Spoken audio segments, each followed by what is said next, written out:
Hey, Jeff Munn, Creating Extraordinary Futures. This week I'm on the other side of my event, the other side of the exit, and I'm reflecting after having conversations with a lot of founders and, of course, this great panel and the founders who were able to come, the founders who weren't able to come, and I'm just reflecting on that cycle of creation, of work, of putting a lot into something, and then the rest and the recovery and even the letdown. And this is one of the things we talked about on the event. A lot of times a founder will get to that exit and think that there's going to be this these accolades, money, there's going to be this welcoming into a new organization or with a new investor partner or with an IPO or all of these things. And a lot of times those things don't happen, or at least they happen differently. And the founder ends up disappointed. They end up with all these stories about, I should have done it this way. If I'd only done it this way, it would have gone better. I got screwed. And they fall into this pattern of how do I do the same thing again, only better? And they don't actually stop and reflect and try to learn, try to grow. Because as one of the founders said in my event, Michael McAllister, he literally said the journey of the entrepreneur is an internal journey. And most entrepreneurs that I know, at least, see that as an external journey. And they see all this stuff and they get some version of the stuff and they're thinking it's going to fix something about them, and it doesn't. And then they think, I must have done it wrong. I must have done it too small. I need to get right back in there. And a lot of times, especially if you're in the private equity world, you literally never leave the game. You actually get busier after the close than you were before the close, because that private equity partner is wanting to cut costs to get more out of the same team, to get higher profit so that they can turn and sell the business 3 to 5 years later.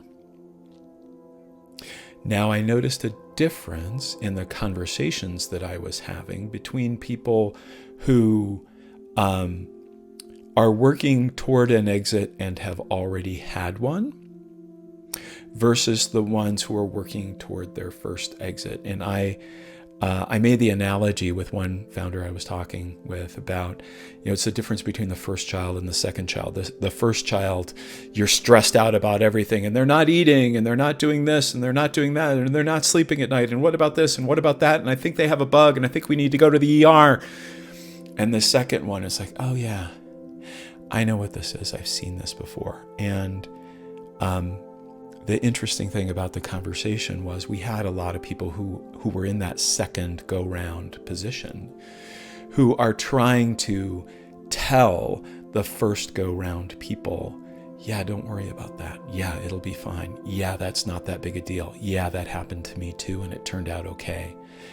And yet, when you're in that position of the first child, the first company, the first exit, it's really hard to talk your system down. So I've been thinking about this from a couple perspectives.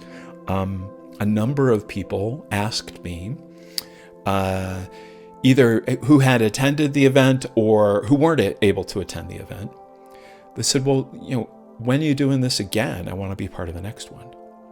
And to be perfectly honest, I hadn't even thought about the next one. I hadn't even thought about what's next. So I'm in my own space of having come to this finish line and done this big thing and put a lot of work into it, and then kind of resting and recovering and seeing what is it I want to do next, and what is it that people in this community want to do next.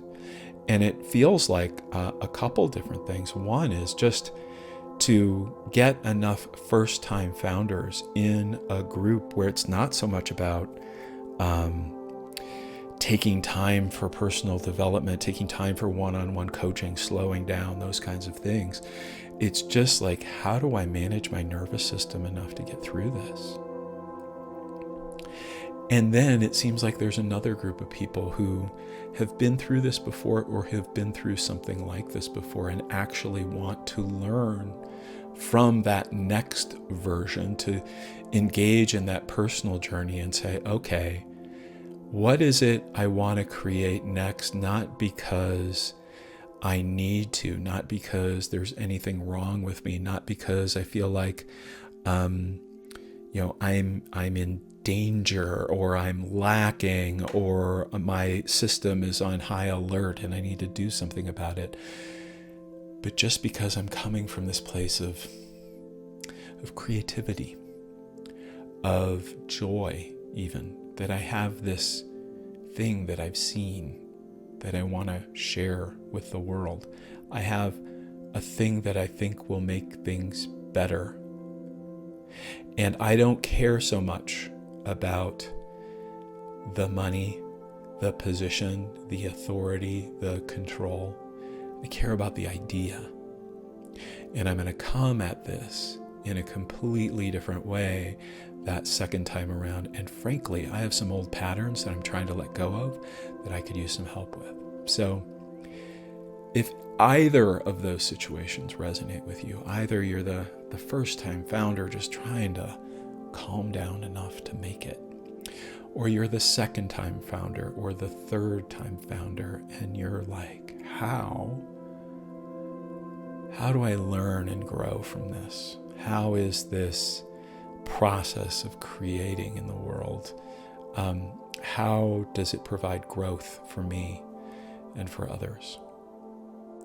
Well, I want to have a conversation with you. I want to grow this community. I want to increase the number of conversations that people are having. I want to show as many people as possible how unlimited you actually are, how much you can create when you stop getting in your own way. So if that resonates, reach out and take care. Have a fantastic week, and we'll see you next time. Thanks.